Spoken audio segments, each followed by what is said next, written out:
Hello, everyone, and welcome back to SSRG and Your View. I am here with an amazing scholar from all the way from Hong Kong, and today we'll be talking about his recent publication titled Intimate Partner Violence, a qualitative study of male victims' experiences with their natal and in-law families. So I would like to start by asking you to give us a brief introduction of yourself. All right. Thank you, Dr. Prince.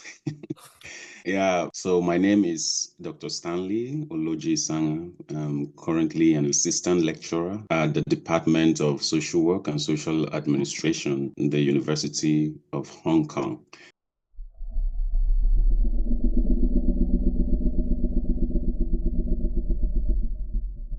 I'm in charge of their capstone project for the BSOC or Bachelor's of Social Science in Counseling program, which is just a small part of the whole program of social work and social administration. Yeah, and basically I also teach issues on ethnic minorities, trauma, and then youth well-being. Thank you. I want to start by asking, because whenever we talk about intimate partner violence, there is always a focus on women. What led you to start looking at intimate partner violence amongst men, especially with regards to their natal and in-law families, as stated in your study? Yeah, so the issue of male victimization actually is quite controversial when you consider the concept of patriarchy.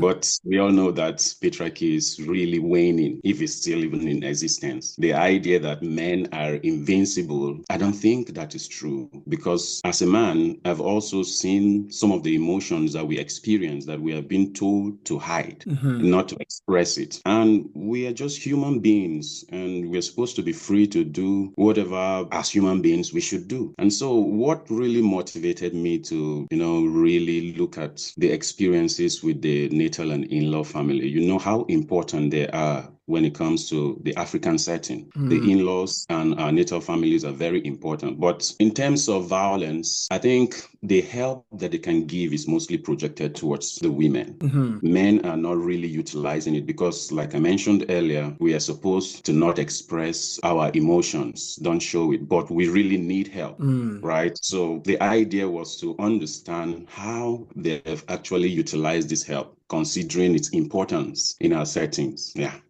So now this paper has been published in the Journal of Families in Society and Journal of Contemporary Social Services. So what are the major findings of your study? Okay, so the thing is actually some men, in fact, all of the men really wanted to talk to their Sorry, families. how many men were there? There were 35 of them, all of them from Nigeria. Okay. Spread across the southern region.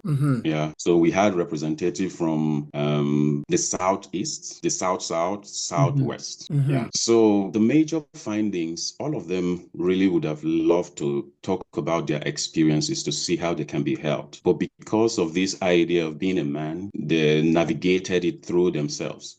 However, because of the difficulties some of them faced, I think at least 14 of them actually reached out to their natal and in-law families. But mostly their in-laws, right? No, not for the natal family. It was just 14 of them that reached out. Yeah. So the others and the 35 as a whole mostly talked to their in-laws. Yeah. So did they get let from me their just in-laws? continue how that feel, because for them, those ones that did not reach out to their in-laws family, there were actually some red flags from their families. They didn't want them to be in that relationship. Okay. Yeah, so they didn't just want to be proven wrong, that we warned you, and that's why they refused to reach out to their natal family. All they just had was to go to their in-laws instead, to try and see if their in-laws can talk to their wife, because they felt that was the easier route. Interesting. So, one of the major findings is that men typically reach out to their in-laws when they're experiencing intimate partner violence in their relationships, and Mm. especially that's the case when their own family is not really in support of their union. Relation, Yeah. yes, yes. So, what are the main implications and what are your recommendations? Now, before we go to the implication and recommendation, one of the important things I found is whether they're seeking help from their natal family or their in-laws, it didn't really prove useful for them. Oh, interesting. Number one, Okay. yeah, because emotionally they are not okay. Mm-hmm. For those who actually brave the odds to talk to their natal family or even their in-laws, they felt emotionally down. They felt that this wasn't a good situation because I am a man. Why Mm-hmm. am I talking to this? Why am I bringing in third party into my experiences, right? Mm-hmm. And so made them feel sad, even when their in-laws or their natal families was trying to be supportive. Mm. But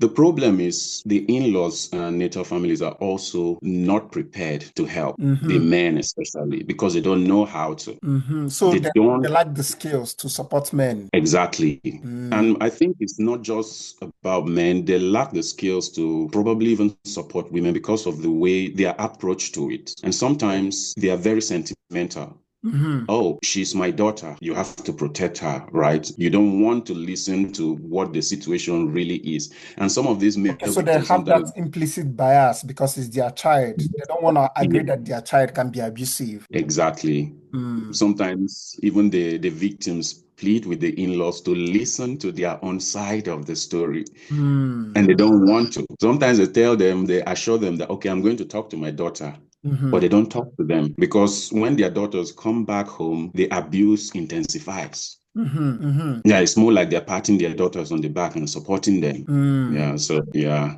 And So this, what are you recommending? What do we do?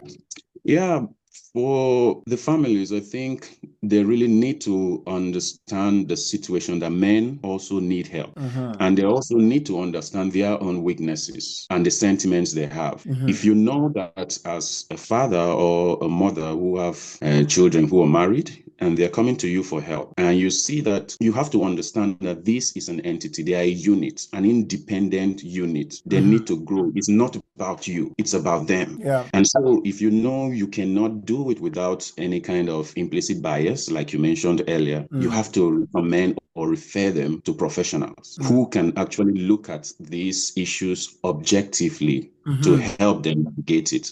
Because in a society today, we really need an intact family because you have to look at the effects of on children if the family breaks up. Mm-hmm. Mm-hmm. Yeah. So they need to refer quickly. Yeah, Yeah. well, because of time, I'm going to end this video, and I do have a few more questions, but I hope we'll get to it in the next episode. So thank you so much for your time.